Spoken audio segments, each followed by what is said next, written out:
بسم اللہ الرحمن الرحیم۔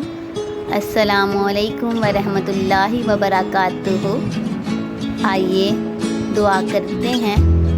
جیسا کہ آپ سب جانتے ہیں، دعا کا کوئی رنگ نہیں ہوتا، لیکن دعائیں ہمیشہ ہماری زندگی کو رنگوں سے بھر دیتی ہیں۔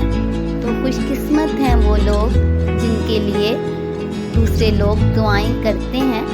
آئیے دعا کرتے ہیں۔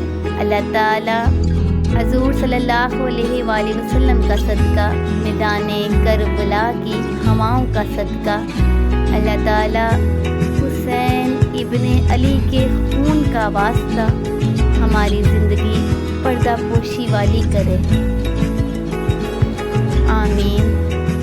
اور موت ایمان والی کرے، آمین یا رب العالمین۔ اور اللہ تعالیٰ ہمیں ہر فتنے سے محفوظ رکھے، اور ہماری اولادوں کو بھی حضور صلی اللہ علیہ وآلہ وسلم کی اولاد کا وفادار رکھے، آمین۔